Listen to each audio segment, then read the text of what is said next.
ബംഗാളിൽ junior doctor ബലാത്സംഗത്തിനിരയായി കൊല്ലപ്പെട്ട RG Kar medical college ജനക്കൂട്ടം അടിച്ചു തകർത്തു. ഒരു സംഘം ആളുകളാണ് ആക്രമണം നടത്തിയത്.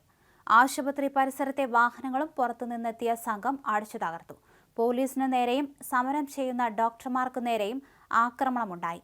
തെറ്റായ മാധ്യമ പ്രചരണമാണ് ഈ സാഹചര്യത്തിന് കാരണമെന്ന് കൊൽക്കത്ത പോലീസ് കമ്മീഷണർ പ്രതികരിച്ചു. കേസിൽ CBI അന്വേഷണം തുടരുകയാണ്. കൊൽക്കത്ത ഹൈക്കോടതി നിർദ്ദേശപ്രകാരമാണ് CBI അന്വേഷണം ഏറ്റെടുത്തത്. ഡോക്ടർ കൊല്ലപ്പെട്ട സംഭവത്തിന്റെ പശ്ചാത്തലത്തിൽ ഗവർണർ CV ആനന്ദ ബോസ് വൈസ് ചാൻസലർമാരുടെ അടിയന്തര യോഗം വിളിച്ചിട്ടുണ്ട്. സർവകലാശാലകൾ വനിതാ വിദ്യാർത്ഥികൾക്ക് സുരക്ഷ ഉറപ്പാക്കണമെന്ന് ഗവർണർ നിർദ്ദേശിച്ചു. ബംഗാൾ പോലീസ് പൂർണ്ണ പരാജയമാണെന്നും സംഭവം ബംഗാളിനും ഇന്ത്യക്കും നാണക്കേടാണെന്നും ഗവർണർ വിമർശിച്ചു. കേസുമായി ബന്ധപ്പെട്ട രേഖകളെല്ലാം ഉടൻ CBIക്ക് കൈമാറണമെന്ന് കോടതി നിർദ്ദേശിച്ചിരുന്നു. കൊല്ലപ്പെട്ട പെൺകുട്ടിയുടെ കുടുംബമടക്കം നിരവധി ഹർജിക്കാർ അന്വേഷണം CBIക്ക് വിടണമെന്നാവശ്യപ്പെട്ട് രംഗത്തെത്തിയിരുന്നു. കേസുമായി ബന്ധപ്പെട്ട് പശ്ചിമബംഗാൾ സർക്കാരിനെ കോടതി രൂക്ഷമായ ഭാഷയിൽ വിമർശിച്ചിരുന്നു. സംഭവത്തിൽ എന്തുകൊണ്ടാണ് ആദ്യം തന്നെ കൊലപാതക കേസ് രജിസ്റ്റർ ചെയ്യാത്തതെന്നും അസ്വാഭാവിക മരണമെന്ന് പോലും രേഖപ്പെടുത്താത്തതെന്താണെന്നും സർക്കാരിനോട് കോടതി ചോദിച്ചു. RG Kar medical college principal Sandeep ഘോഷിനോട് ദീർഘകാല അവധിയിൽ പ്രവേശിക്കാനും കോടതി ഉത്തരവിട്ടു.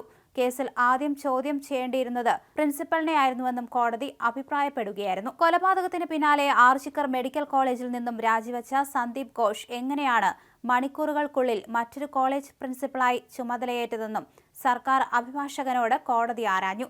എന്തിനാണ് പ്രിൻസിപ്പലിനെ സംരക്ഷിക്കുന്നത്? പ്രിൻസിപ്പലിന്റെ മൊഴി രേഖപ്പെടുത്തണം. അറിയാവുന്ന കാര്യങ്ങൾ അദ്ദേഹം പറയട്ടെ എന്നും കോടതി പറഞ്ഞു. വെള്ളിയാഴ്ച രാത്രി ഡ്യൂട്ടിയിലുണ്ടായിരുന്ന വനിതാ ഡോക്ടറെ ശനിയാഴ്ച പുലർച്ചെയോടെയാണ് മരിച്ച നിലയിൽ കണ്ടെത്തിയത്. ചെസ്റ്റ് മെഡിസിൻ വിഭാഗത്തിലെ 2ാം വർഷ വിദ്യാർത്ഥിനിയാണ് കൊല്ലപ്പെട്ടത്. അർദ്ധനഗ്നമായ നിലയിലായിരുന്നു മൃതദേഹം കണ്ടെത്തിയത്. ശനിയാഴ്ചയാണ് പ്രതിയെ പോലീസ് അറസ്റ്റ് ചെയ്തത്. അശ്ലീല വീഡിയോയ്ക്ക് അടിമയായ സഞ്ജയ് കൊലപാതകത്തിന് ശേഷം തെളിവ് നശിപ്പിക്കാനായി രക്തക്കറയുള്ള വസ്ത്രം അലക്കിയെന്നും പോലീസ് പരിശോധനയിൽ കണ്ടെത്തിയിരുന്നു. പോലീസ് മുൻ വോളണ്ടിയറായ ഇയാൾ 4 തവണ വിവാഹം ചെയ്തെന്നും പലപ്പോഴും ഭാര്യമാരെ ഉപദ്രവിച്ചിരുന്നുവെന്നും അന്വേഷണത്തിൽ വ്യക്തമായിട്ടുണ്ട്. സെമിനാർ ഹാളിലാണ് വിദ്യാർത്ഥിനിയുടെ മൃതദേഹം കണ്ടെത്തിയത്. കൊലപാതക ശേഷം ഇയാൾ പോകുന്നതിന്റെ ദൃശ്യങ്ങൾ CCTVയിൽ പതിഞ്ഞിരുന്നു. ഇത് അടിസ്ഥാനമാക്കിയാണ് പ്രതിയെ ഉടൻ തന്നെ പോലീസ് പിടികൂടിയത്. വീട്ടിൽ ചെന്ന ശേഷം മദ്യലഹരിയിലായിരുന്നതിനാൽ ഇയാൾ പെട്ടെന്ന് ഉറങ്ങിപ്പോയി. ശേഷം രാവിലെയാണ് വസ്ത്രങ്ങൾ കഴുകിയിട്ടത്. ഈ വസ്ത്രങ്ങളെല്ലാം പോലീസ് കണ്ടെടുക്കുകയും ചെയ്തു. കോളേജിൽ ഇപ്പോഴും സമരം നടന്നുവരികയാണ്. പോസ്റ്റ്മോർട്ടം റിപ്പോർട്ടിലുള്ളത് ക്രൂരമായ പീഡനം നടന്നു എന്ന് തന്നെയാണ്.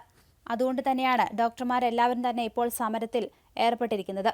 പ്രതിക്ക് കർശനമായ ശിക്ഷ തന്നെ നൽകണമെന്നാണ് ഏവരുടെയും അഭിപ്രായം.